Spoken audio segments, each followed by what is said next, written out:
Assalamualaikum warahmatullahi wabarakatuh. Salam sejahtera untuk kita semua. Perkenalkan, nama saya Heri Mokoginta, dosen tetap pada program studi manajemen Sekolah Tinggi Ilmu Ekonomi Widya Dharma Kota Mobagu.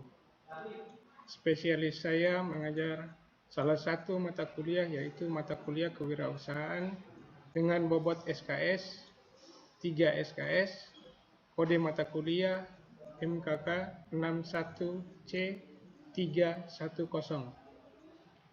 Pada kesempatan ini saya akan menjelaskan teknik mengajar dengan menggunakan metode pembelajaran direct instruction atau pengajaran langsung pada mata kuliah yang saya ampuh.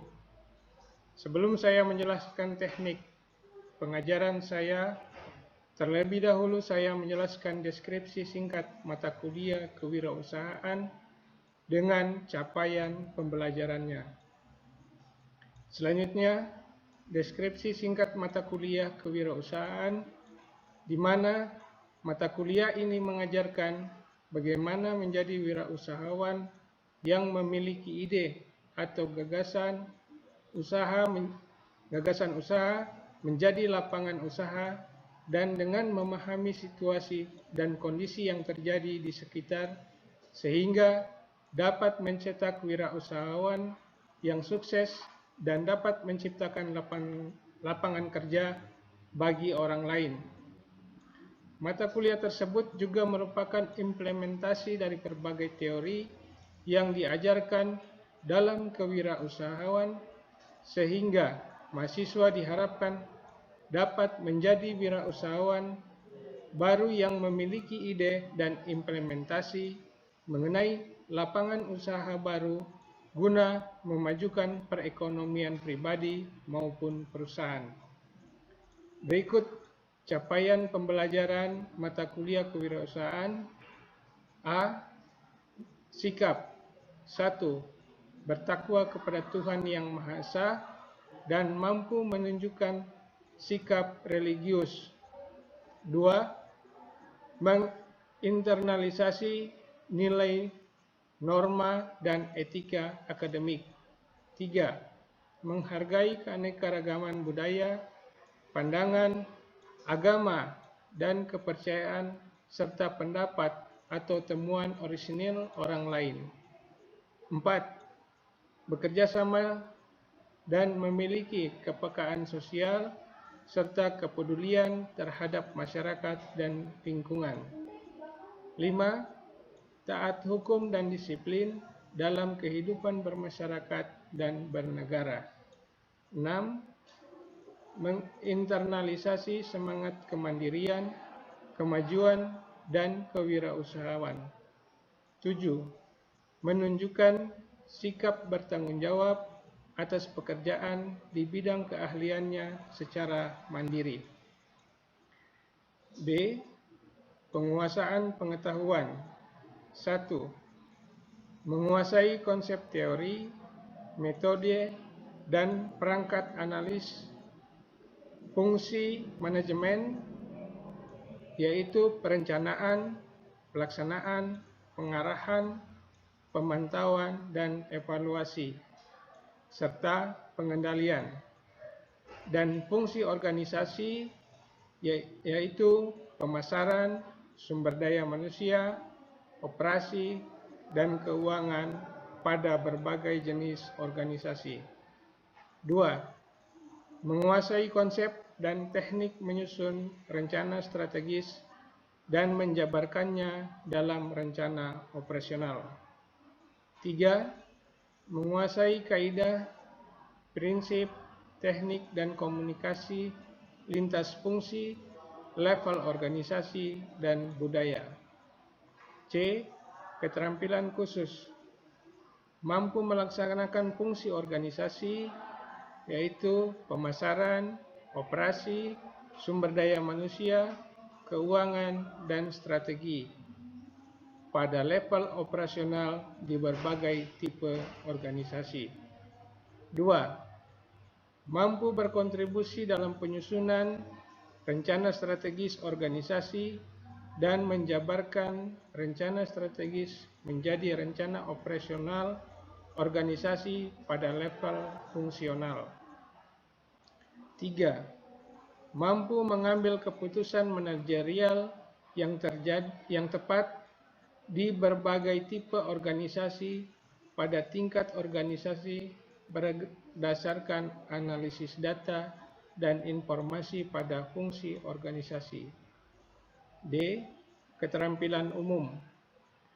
Menerapkan pemikiran logis, kritis, sistematis, dan inovatif dalam konteks pengembangan atau implementasi ilmu pengetahuan dan teknologi sesuai dengan keahliannya. 2. Mengkaji implikasi pengembangan atau implementasi ilmu pengetahuan, teknologi atau seni sesuai dengan keahliannya berdasarkan kaidah, tata cara, dan etika ilmiah untuk menghasilkan solusi, gagasan, desain, atau kritik seni, serta menyusun deskripsi saintifik hasil kajiannya dalam bentuk skripsi atau laporan tugas akhir. 3. Mengambil keputusan secara tepat dalam konteks penyelesaian masalah di bidang keahliannya berdasarkan hasil analisis terhadap informasi dan data. 4. Mengembangkan dan memelihara jaringan kerja dengan pembimbing, kolega, sejawat, baik di dalam maupun di luar lembaganya. Selanjutnya, saya akan menyampaikan teknik pengajaran dengan metode yaitu direct interaction. Metode ini merupakan suatu metode mengajar yang dapat membantu mahasiswa dalam mempelajari mata kuliah tersebut. Berikut suatu proses pengajaran secara langsung dapat berjalan melalui 5 tahapan.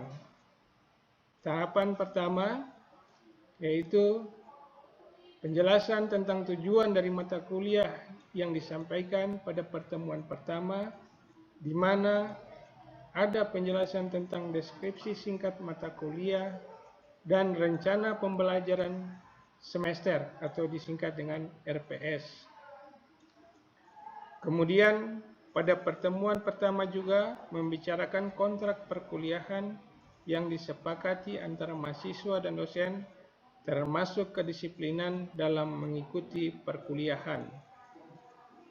Dalam kontrak tersebut, saya juga menyampaikan tentang penilaian yang diberikan kepada mahasiswa, sehingga mahasiswa dapat mengikuti perkuliahan sesuai yang diharapkan dan mendapatkan nilai yang baik.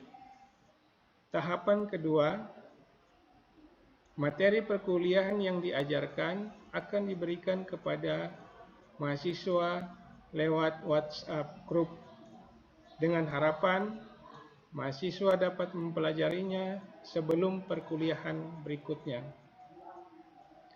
Tahapan ketiga, memberi tugas secara terbimbing kepada mahasiswa dalam bentuk rangkuman materi dari judul buku mata kuliah dan dibuat secara kelompok, serta memberikan tugas dalam bentuk uraian untuk setiap mahasiswa dari materi yang telah disampaikan pada pertemuan sebelumnya.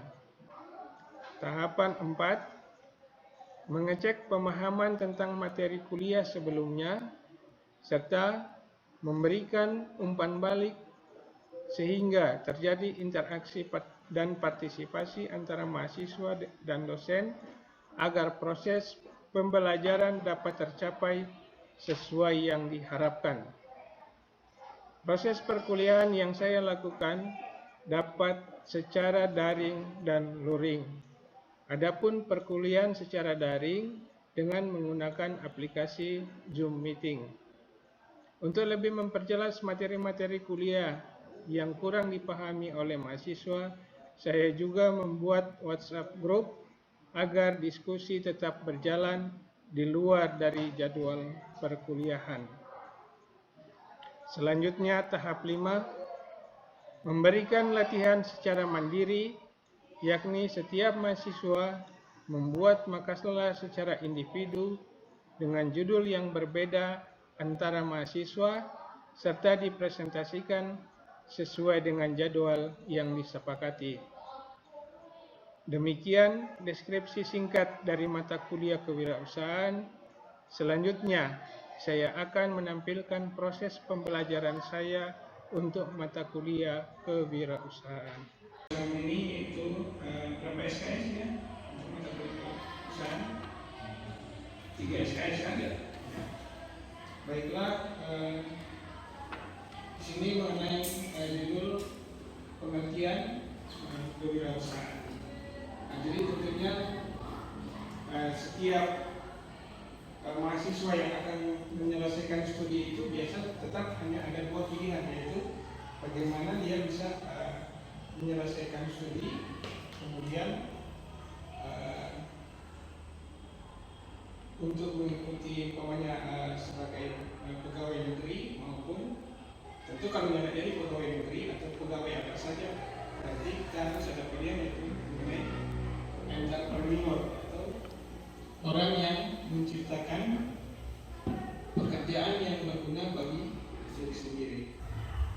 Karena memang di sini juga masyarakatnya masih kurang, tentu biasa mereka cuma melaksanakan pada sewaktu-waktu atau pada saat ada perayaan baik Idul Fitri maupun hari Raya.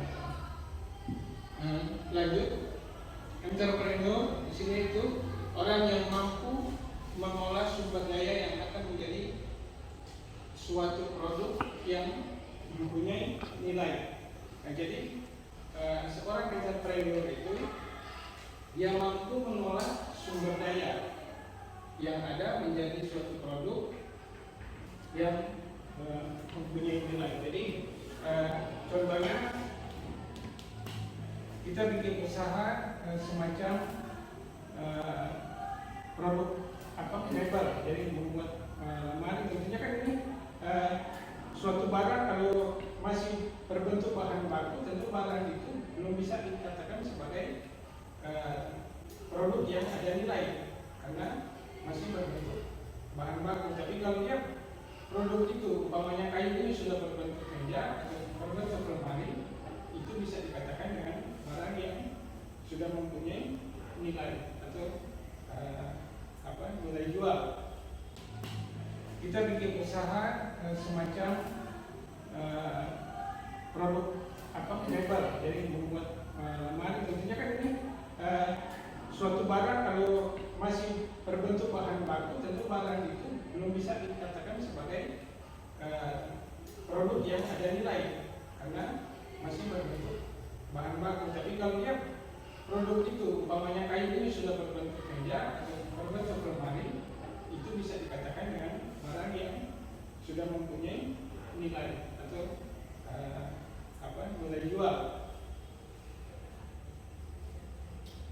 Kemudian tentunya kalau sebagai entrepreneur itu intinya adalah mencari keuntungan dari peluang yang belum digarap orang lain. Nah, jadi biasa kita kalau mau bikin usaha itu sebaiknya apa yang belum ada atau memang barang tersebut sangat dibutuhkan oleh banyak orang, tentu kita juga bisa membuat walaupun sudah ada orang yang melakukan kegiatan dalam hal berwirausaha.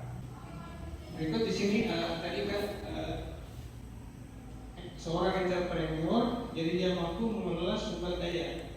Yang dimaksud dengan sumber daya sini itu biasa disebut juga sebagai faktor-faktor produksi.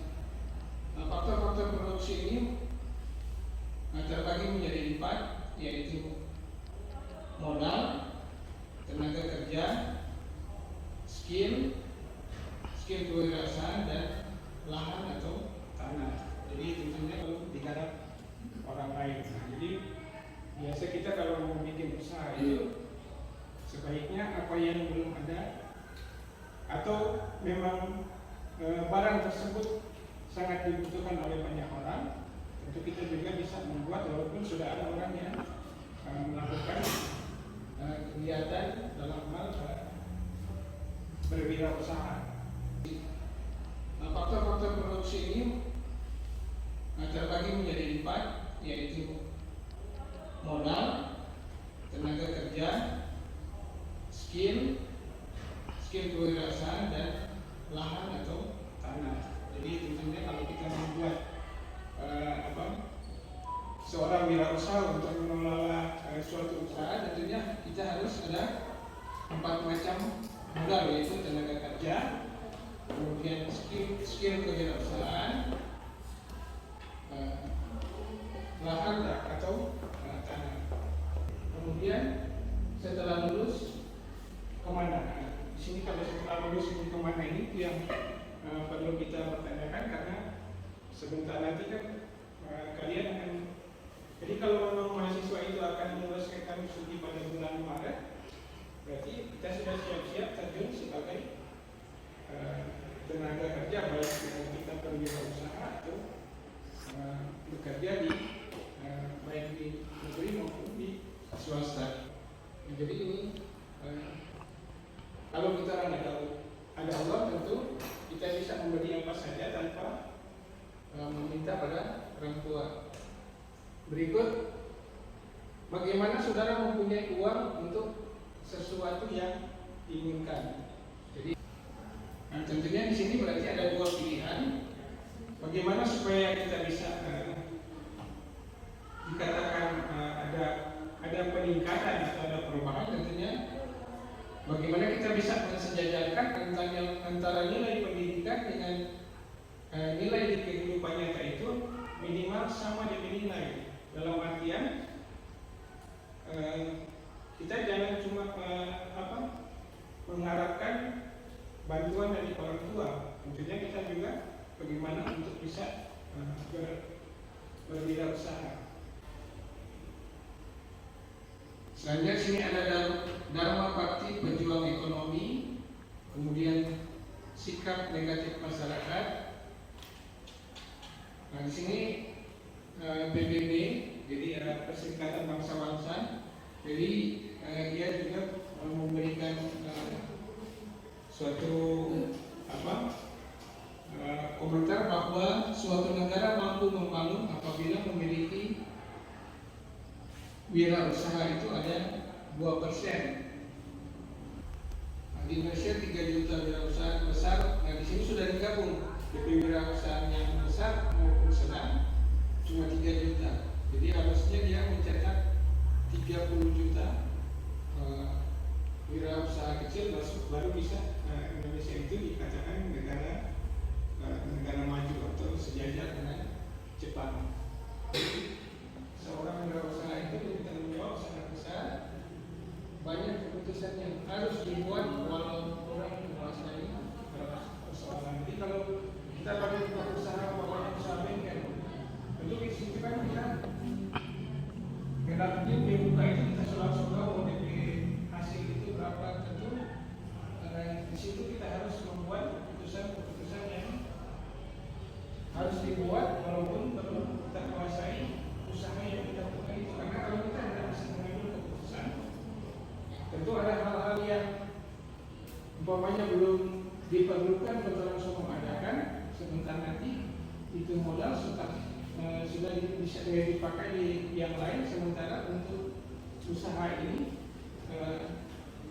biasanya agak macet atau mandat karena ada hal yang harus didanai pada saat itu, tapi kita masih gunakan di urusan yang lain. Kemudian ada di sini ada keuntungan dari berwirausaha. Nah, keuntungan dari berwirausaha ini itu peluang untuk mencapai tujuan yang dikehendaki.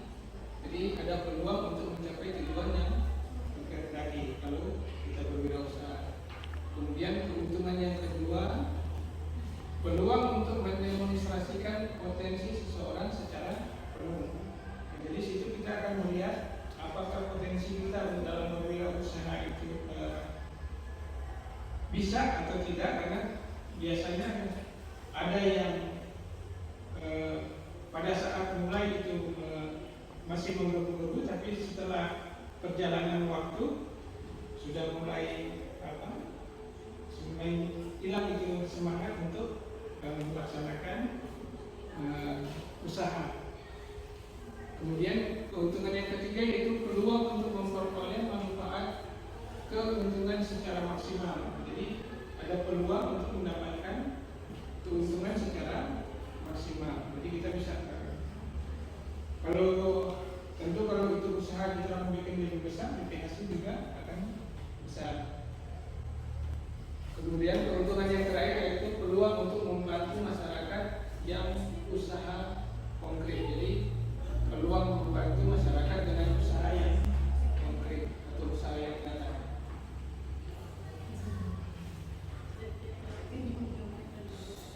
Berikut manfaat dari kewirausahaan. Yang pertama, menambah daya tampung tenaga kerja. Kemudian sebagai generator pembangunan, menjadi contoh kepada anggota masyarakat lain. Kemudian di sini ada menghormati hukum dan perundang-undangan. Selanjutnya mendidik karyawan untuk mandiri. Terus menjadi contoh bagaimana sebagai pekerja keras. Dan yang terakhir, hidup secara efisien. Jadi hidup secara efisien itu bagaimana kita menggunakan dana itu agar seefisien mungkin. Jadi kalau ada hal-hal yang tidak terlalu penting, jangan kita gunakan dana untuk kegiatan hal-hal yang tidak penting itu. Tapi bagaimana kita bisa meningkatkan usaha ini, berarti kita harus menambah modal sesuai dengan usaha yang kita jalankan.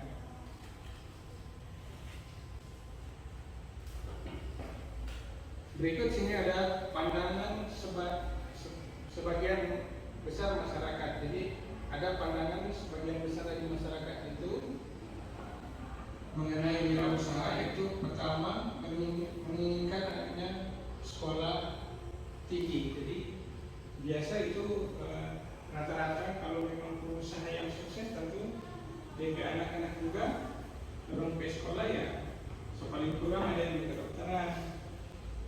Tapi maksudnya bukan meremehkan orang yang tidak ada dulu, tapi biasa kalau orang yang berhasil pasti DP anak-anak juga akan sekolah yang memang membutuhkan finansial atau biaya yang besar. Kemudian setelah lulus perguruan tinggi akan bekerja menjadi PNS. Jadi pandangan dari masyarakat itu setelah kalau kita berwirausaha itu setelah lulus perguruan tinggi berarti bisa masuk ke PNS atau instansi juga lain. Kemudian untuk apa sekolah tinggi jika hanya mau menjadi pedagang? Tentu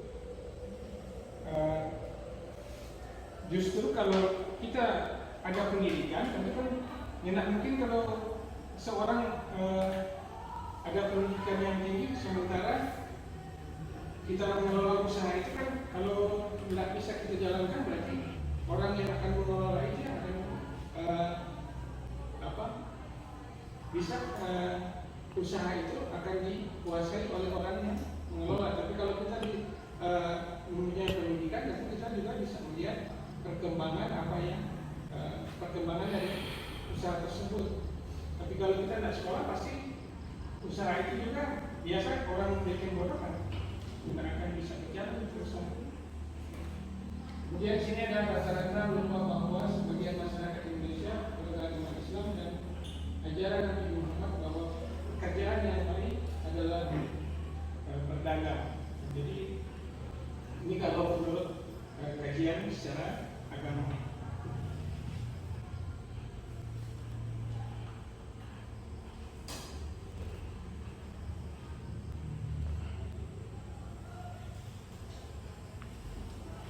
Nah, di sini ada menurut teori dari Peggy dan Charles, yaitu tahun 1999. Yaitu entrepreneur memiliki 4 unsur pokok. Kita tahu terus ini kan. Jadi di sini entrepreneur atau sebagai wirausaha memiliki 4 unsur, yaitu kemampuan IT atau skill, yaitu yang pertama membaca peluang, berinovasi, mengelola, kemudian menjual. Itu yang pertama, itu kemampuan IT dari IT dan skill. Kemudian unsur yang kedua yaitu keberanian atau mental. Jadi sebagai entrepreneur itu dia harus memiliki keberanian atau mental. Jadi jangan belum laku itu barang ini hari, besok tutup itu tempat usaha. Karena kalau orang juga belum kenal, pasti orang yang lewat di situ. Tapi kalau orang banyak yang mempromosikan tempat usaha itu, pasti orang akan cari.